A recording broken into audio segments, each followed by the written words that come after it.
don't like the Lucian picked up by CLG this early. I think that Tristana is an S-tier champion, at least from what we've seen in North America so far. Part of that is the flex power on her. So showing immediately that you've got both those marksmen, showing how squishy the comp is, like you've already brought up. We'll see how else it shakes out, but just looking at the first half of the draft, not a fan. On the other side, Cagel made the point that support diff is AD diff, mid diff, jungle diff, top diff, game diff, coach diff, league diff, whatever. Rell's the diff, and she is here to make that difference known. This champion's so incredibly powerful. He says the nerfs don't matter. They need to get her again because the champion is so incredibly effective. Locked in next to that Kaisa, the dive power is real. Leona, some more potential dive is taken off the board. They don't want a potential tanky target down there for their opponents with that Tristana in the bottom lane. Alistar would be singing the same song, but he ain't singing nothing here today. Shen and Renekton are banned out from CLG, just trying to get a little bit more breathing room up there in the top side,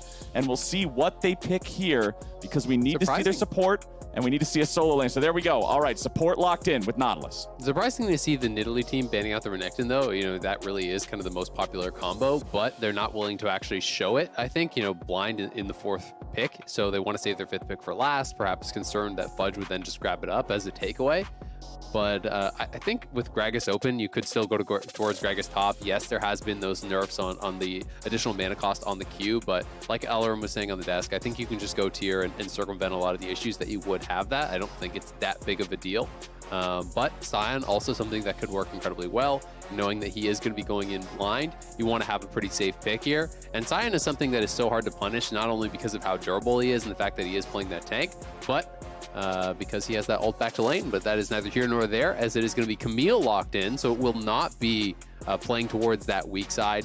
It is a lot of early power here with the Syndra in the mid lane. It is very, very powerful dive with that Camille plus the Hecarim plus the Rell. This feels like a composition that wants to go heavily in, but it's time to find out what the answer is, and it's going to be Irelia as the answer up for that top lane, very likely. You know, theoretically, there could be some weird flexing going on, but I am assuming that it is Irelia top here for Finn as the answer to the Camille. And that would be pretty exciting to actually see this matchup, Finn and Fudge going head-to-head on these two melee carries. Can make for some pretty explosive lanes, but CLG definitely has a very squishy composition.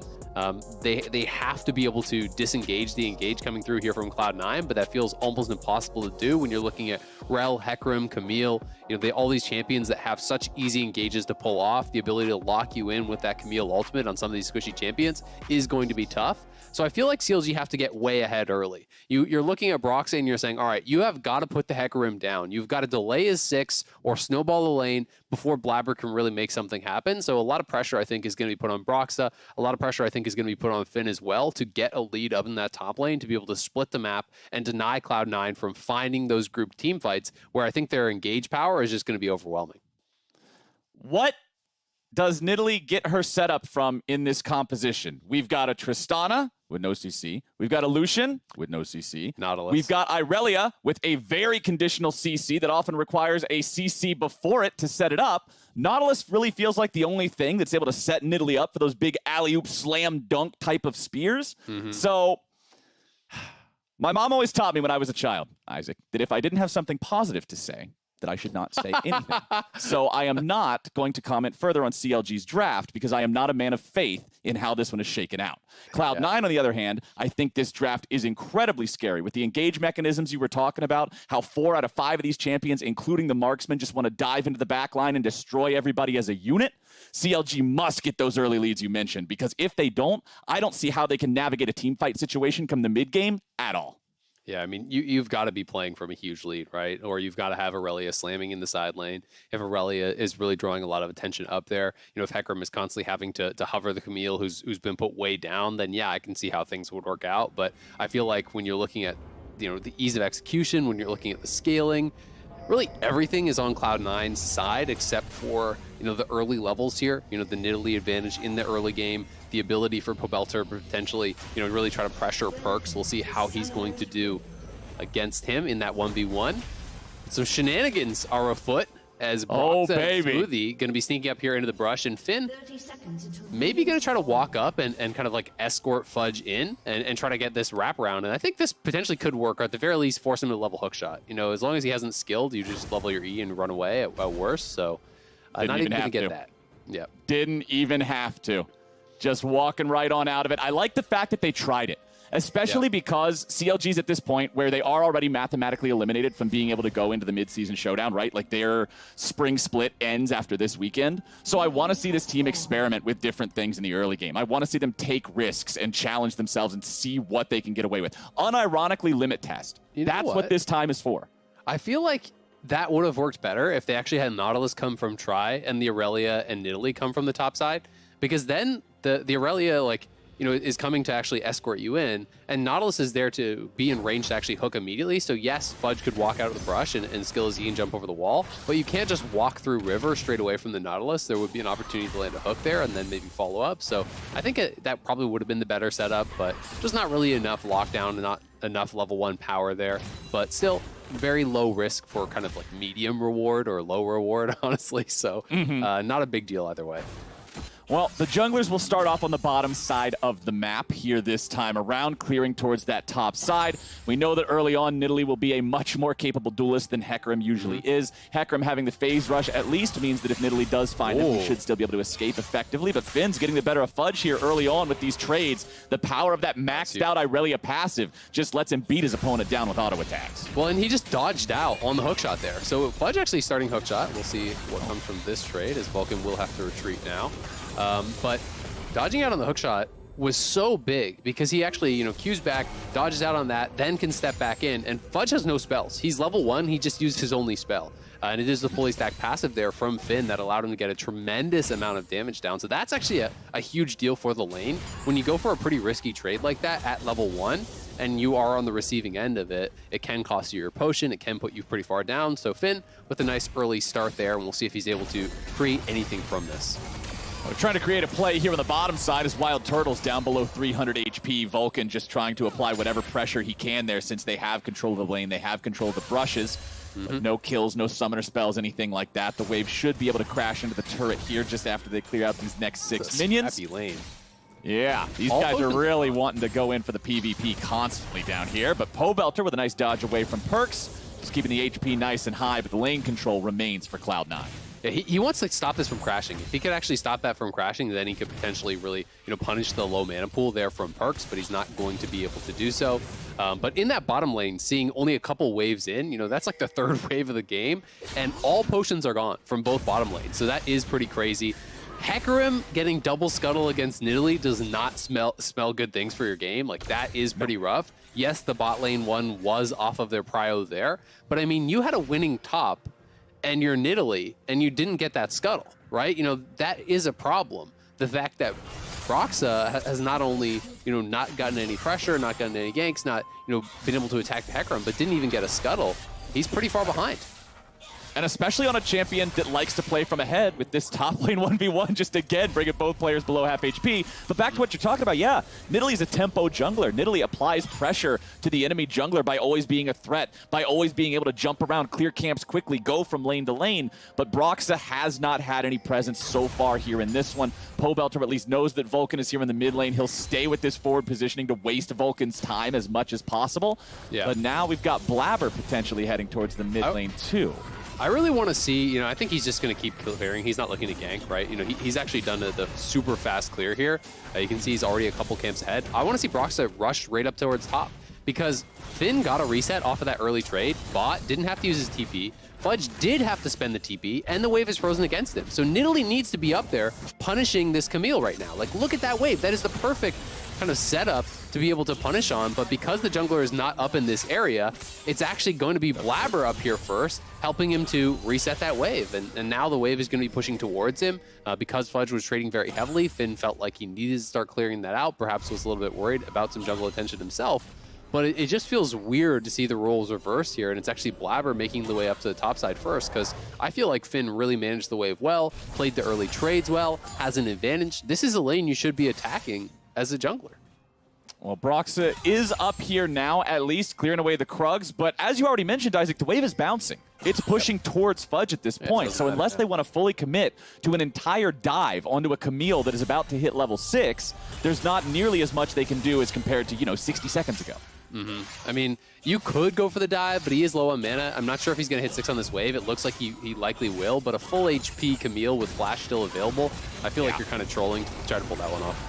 2v2 in the bottom lane takes half of Zven's HP, and it's Vulcan who's now in a bad spot, having a disengage here, jumping away. Zven already using the heal. Flash coming out from Vulcan, looking to stay alive. WildTurtle going for the damage, and first blood over to CLG, making a 2-for-1 special. WildTurtle with the in and out. That is huge. It's a bot div for CLG. They get the double kill there. Pobelter maybe picking up an assist, but that was straight up just 2v2, double kill. Both of them going to WildTurtle. We can see this one more time on the reset. Beautiful hook there from Smoothie, catching Zven with the edge of that. And because Vulcan was forced to use the repel and attract and the dismount in retreat, there's now no threat, right? There is a cooldown on that ability. It takes quite a while before you can actually remount and then flip them back in. So they knew there's no way he could get out. He has incredibly low move speed when he is in that dismounted form, so a great punish there. But already Blaber is 6. This is terrifying. Blaber popping the devastating charge, but he's a little too early, and so Fenn's able to fight him off. He doesn't even have to tank the damage from the devastating charge. Just, what, 1 rampage, 2 rampages? And then Blaber has to run away with half HP, so this will afford CLG the opportunity to grab themselves a free Drake on the other end of the map. Yep, the mildly threatening charge there coming in from Blaber, but let's be honest, Blaber got 6, and he never saw Nidalee 1 time. That's already a dub. If you're looking at the jungle matchup, you're feeling so good about this. Blaber is going towards tank. He's going to be going chem tank. He is phase rush, so it is the tanky Hecarim, all about the move speed here. Broxah does ding level 6 now, so he's not that far down in the experience, but despite the double kill, I am still very concerned for CLG. We'll see if they can continue to snowball around that bottom side. Perhaps if they can use the bot lane advantage to continue to grab dragons here pretty quickly throughout the game, that could spell good things for them, but I want to see CLG trying to make more out of this top lane, because Finn has done fantastic in the 1v1, and I do think that they really want to be trying to pressure that and create this huge advantage up there, because that is a way to peel Cloud9 apart, to not have them grouped up as this death ball, because that's really, I think, how they're going to be most successful. If you have a split push threat, if you have a heavy side lane advantage in Finn, it can deny that win condition potentially from Cloud9. So I guess the question I want to ask now is, what does the lead for CLG need to look like for this composition to stand a chance? Because you said during draft, CLG's got to get ahead. They need to be playing from a position of power. They got the 2v2 double kill on the bottom lane. Broxah found the Drake after Blaber's Keck W of a gank in the top side. So now we have to pose the question, what more needs to be done for CLG to have a good chance once that clock hits 20 minutes? If you're talking 20 minutes, I honestly feel like you have to be 3,000-4,000 gold ahead, probably at least. I think it has to be a pretty enormous advantage, because I feel like C9 have a huge draft gap.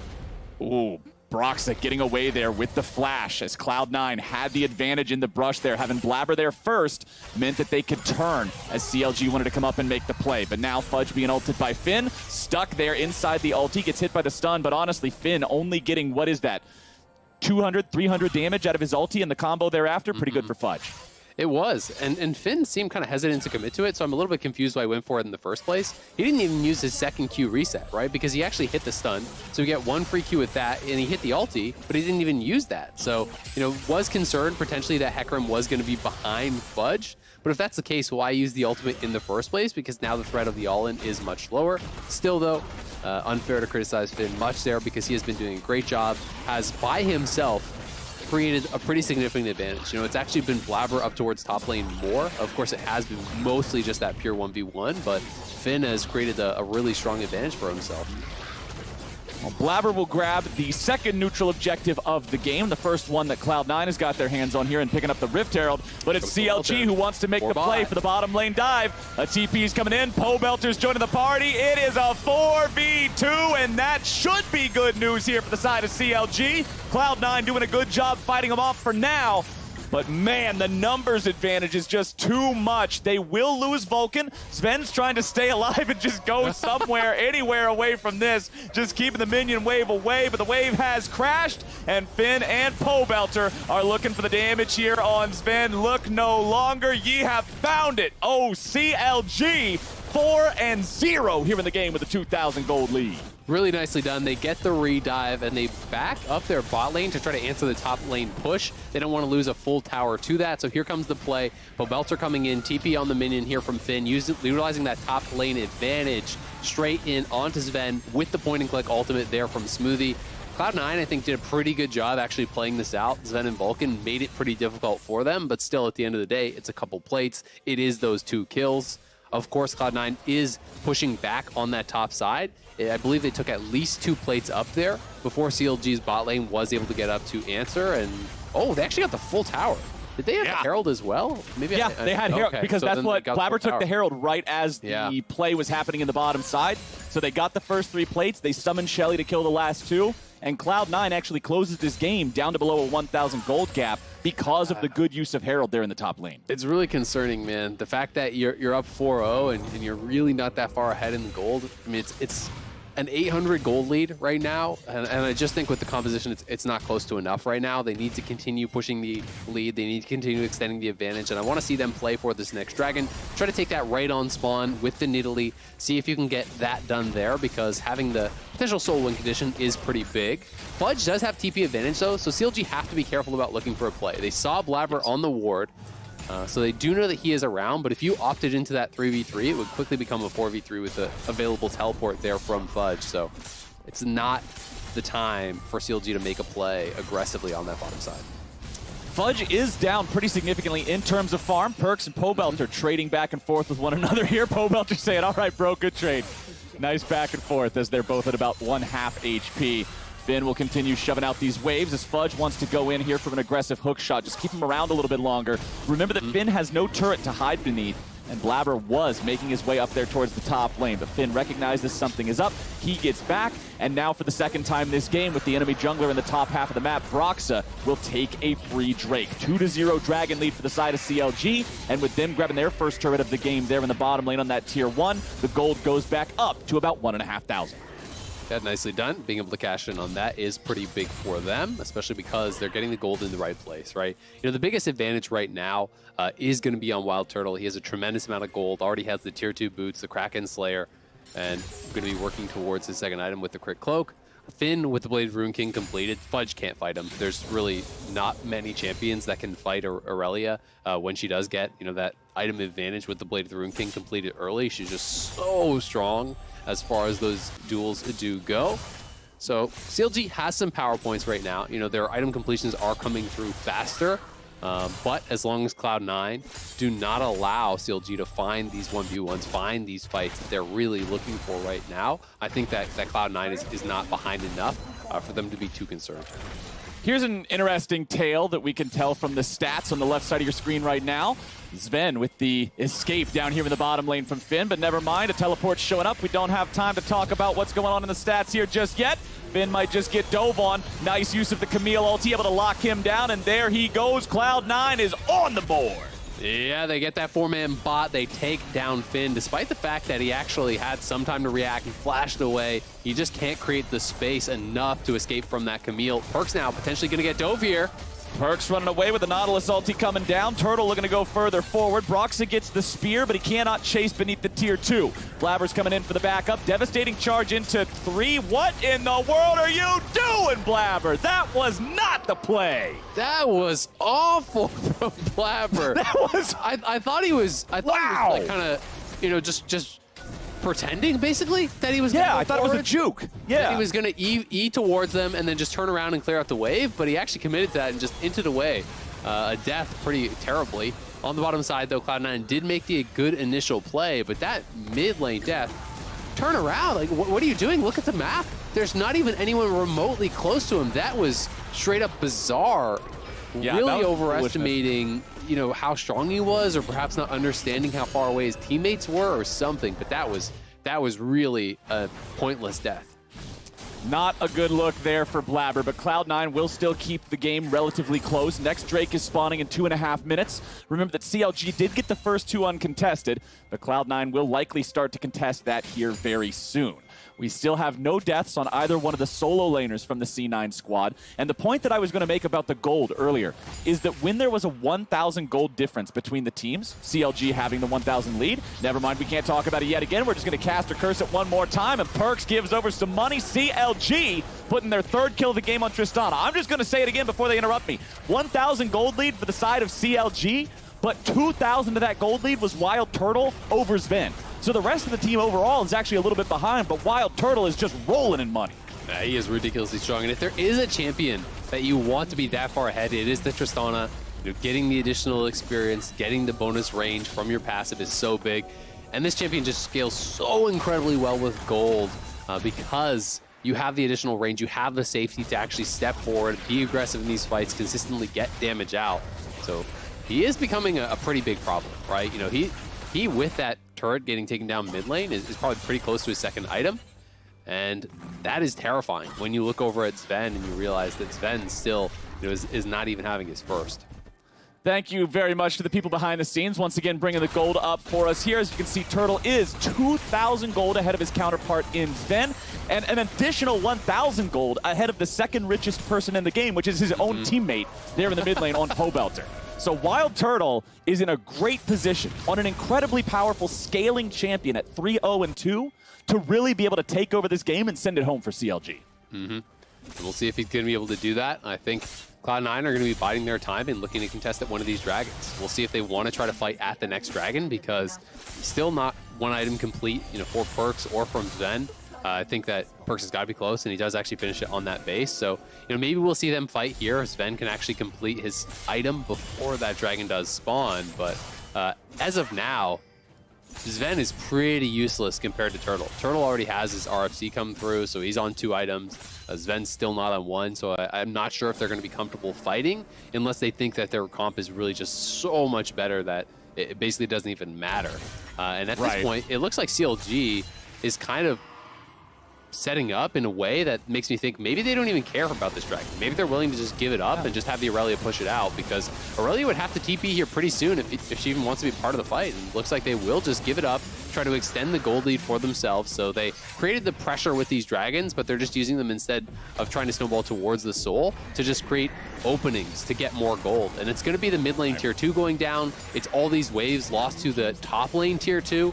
Potentially even more damage being done to that by Finn, and they're going to get a 2nd charge here. I mean, this turret might actually die. Tristana does so much damage to it. They get 2 turrets, plus they're probably going to get the top lane one now as well, because Fudge isn't actually there answering. So Cloud9 do get a dragon, but at least 3 towers, including an inhibitor tower.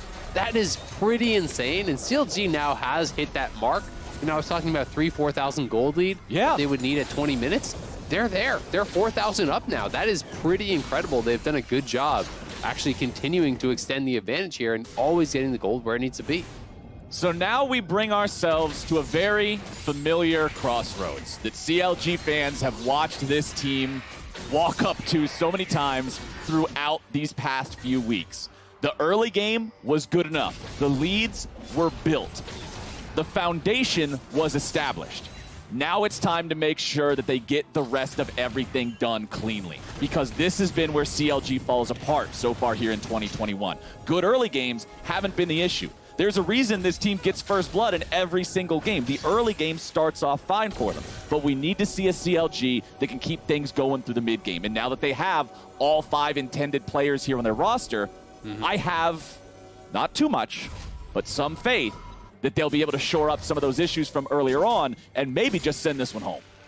The track record has improved. Like I said, they're 3-3 with Pobelter, I do believe, after that 1-8 start. So things have been looking up. You know, there is some evidence that they can close out these games when playing with this current roster. I've got to say, though, I'm pretty surprised that we haven't seen Blaber look for any sort of plays. You know, he got that free level 6. I was expecting him to have more of an impact. You know, the only thing he was really involved in, it felt like, was giving away that free kill in mid lane.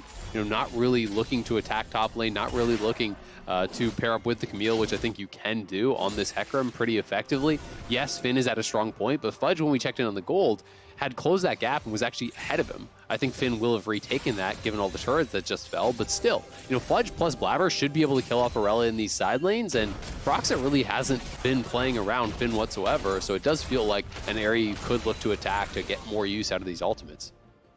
So now I'll pose the question, the opposite of what I asked earlier. What does Cloud9 have to do to stop this? Because they're not, you said that you're a little bit disappointed that Blaber hasn't been looking for more opportunities for playmaking. We discussed how much dive is just in this composition for Cloud9. Do they need to just death ball a lane? Do they need to force Baron? Because CLG is not making any mistakes that they can punish so far. I feel like because you've already allowed yourself to fall this far behind, you now have to play the game pretty slow. You are very far down in the gold, so I don't think that they guaranteed just win a straight up 5v5 anymore. I think at this point, you're trying to delay the game, you're trying to keep that gold even or slowly chip away at it, and potentially look for side lane plays, right? You need vision to be able to do that, because if you walk into a 2v2, you may lose, but I still think that Blaber can look to attack these side lanes, get the Camille out to the side lane. Fudge is closing in on his second item, and at that point, he's going to be one of the strongest people on the map. As far as that side lane does go, you have the point and click Camille ultimate, lock them down, follow up with that potential Hecarim play, and try to look for some punishes, but it's going to be Finn down here in this bot lane. Wow, Zven already going in here. Perkz having to flash away. Finn looking for the outplay here with a 1v3. Nearly finds it, but nearly don't count. Shut down there for Zven, getting some very important money in his pockets. Yep, and it wasn't Blaber that did it, but it was attacking that side lane. Finn has been playing very aggressively, trying to extend his advantage. He's on 2 items there, had the Stride Breaker complete, so felt like he could push that far up, felt like he could look for some sort of a play. Does get caught. He does force out a couple summoners, but spends his flash and his ultimate, and the shutdown went to Zven, which is some much needed gold here for Cloud9. Of course, at the same time, we do have Pobelter pushing out that top lane, so at the very least, they are still collecting gold, they are still collecting experience, and we're going to see this Tristana hit IE at a pretty ridiculous timing here, well above 10 CS per minute. They're actually just going to start Baron. There is a ward spotting this, though, but they're TPing in on Baron. This could go really bad for CLG. The fact that they didn't even sweep this out, why would you blue trinket and show them that you know? Okay. That seems so weird. Not the most thorough Baron attempt here 22 minutes into the game, but CLG went for it and were immediately shut down. Drake about to spawn here in 3 seconds.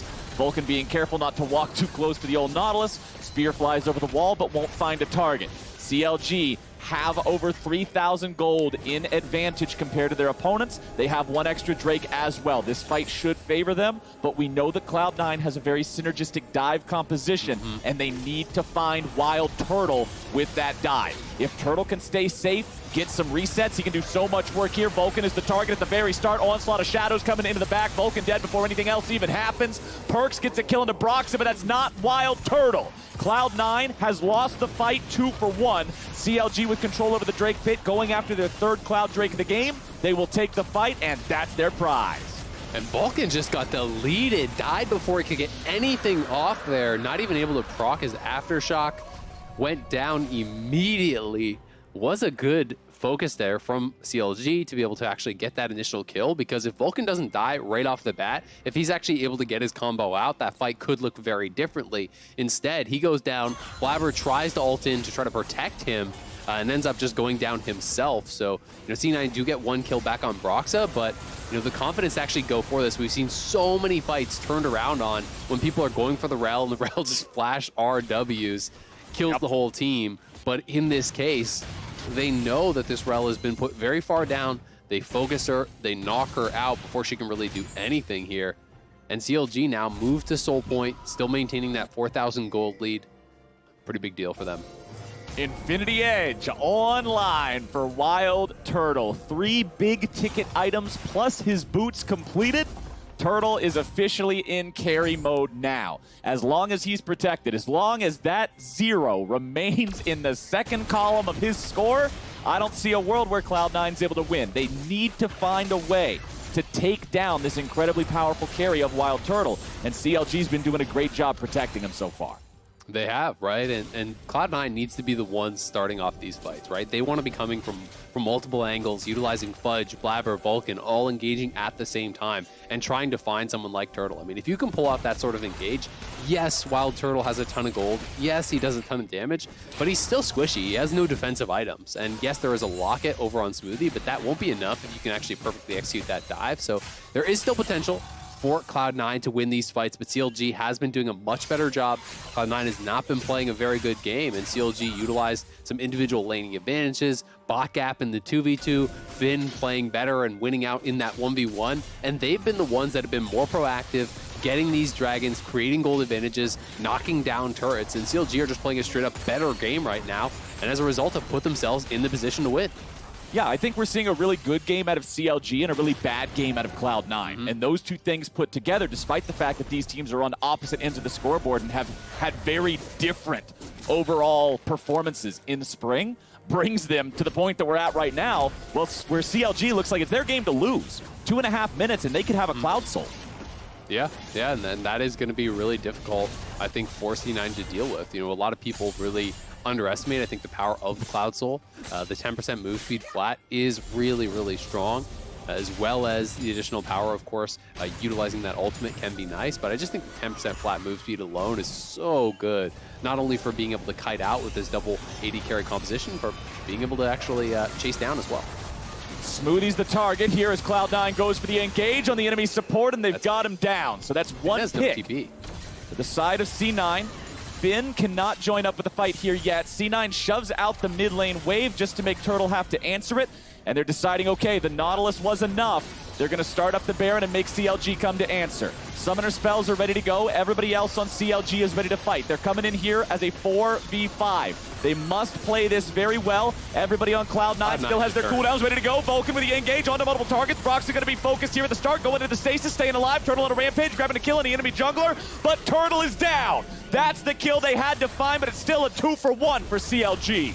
Nicely done by CLG, winning out in that 4v5, and potentially when they are pushing Cloud9 back here, they could even be the ones to move over towards this Baron pit. I think the start was good when you got the kill onto Smoothie. When Finn had no TP, they wanted to actually look for something here. The engage, though, not super coordinated. It looked like Blaber actually fully whiffed on his ultimate, wasn't able to connect on anyone. Fudge did get on top of WildTurtle there with that Camille ult, though. Zven followed up, and he's the one who got that shutdown, so getting 900 gold, I believe it was, in his pockets off of that is going to go a long way here for Zven to trying to catch him up as far as the itemization, and does have that Hurricane complete now, so he is on cheaper items right now, but he's catching up, right? You know, Kaisa is going to be very relevant in these fights, and we'll see what Cloud9 can get done from here. He's 3 big items now. He's very, very powerful. And one thing I also want to point out, 6 out of 10 players in this game have their flash cooldown synced up because of that team fight. Fudge, Zven, and everybody on CLG not named Smoothie all used a flash within a couple seconds of each other there in that fight. So if we get another team fight here before the next 3.5 minutes, those escape or engage or however they want to use that summoner spell mechanisms will not be available, and we could see a much different type of a fight depending on who gets caught out and who doesn't have that escape route any longer. CLG has control over the bottom side river. Fudge walking down here into bottom lane to shove out the wave, just make sure they have that side lane prio.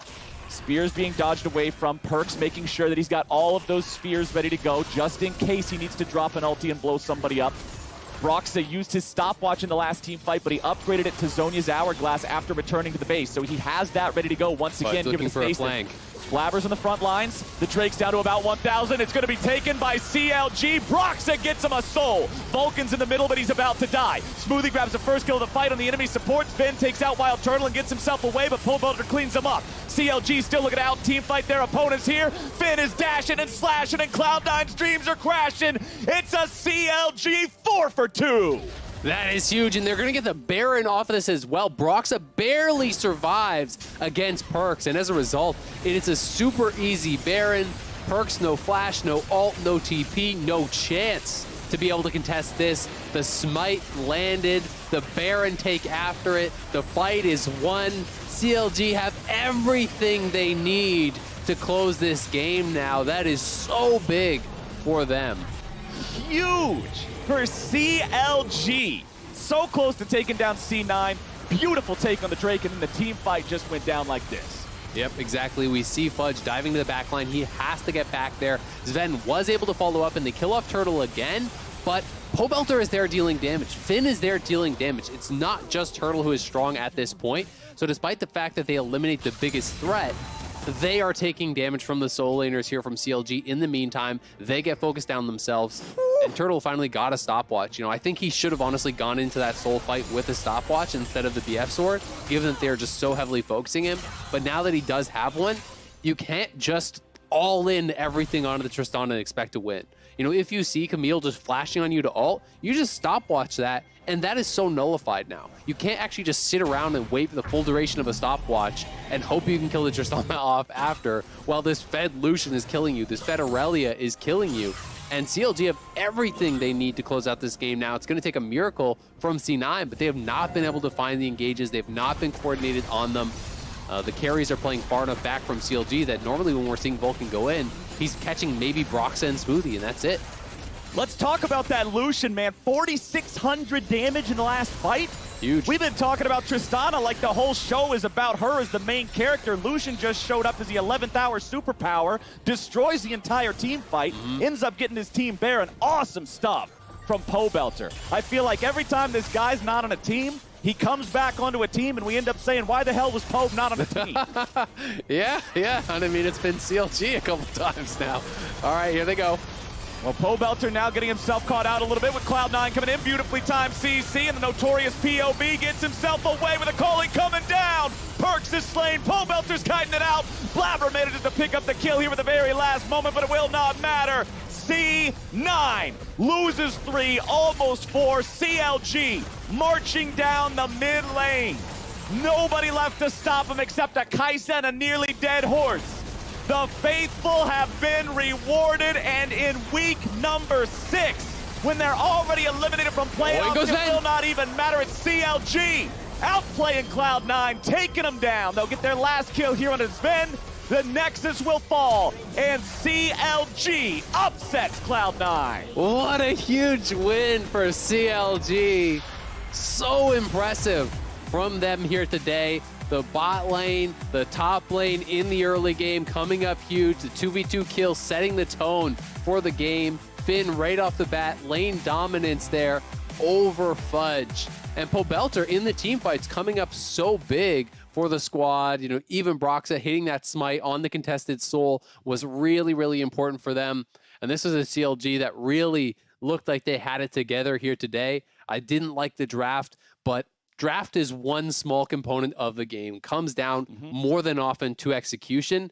And on this day, CLG played straight up so much better than Cloud9. Like, I think they went into this with a huge draft diff in favor of Cloud9, and CLG stomped them anyway. I think this was the worst game we've seen from Blaber all spring. I'm struggling to remember one that was worse. And I'm not saying this to flame or to try to point fun at Blaber. I'm just saying this objectively. I don't feel like he had a lot of impact this game. His team fight ultimates didn't seem like they got a lot of great value out of them. Back in that Cloud Soul fight, when we look at Blaber's ultimate on the Hecarim, he fears Finn for 2 seconds. He hits no one else but Finn. Finn is feared for 2 seconds, takes no damage during the fear, immediately turns around, double kills both carries. And I just feel like Blaber is so imperative to Cloud9's success. They need him to pop off. He's such an important part of the Cloud9 machine that when he has a game like this, it's wide open for the other team to step up, make plays, and do what CLG just did. It's time for us to step away for a moment, though. When we return, we've got WildTurtle and the Verizon post-game interview. Don't go anywhere.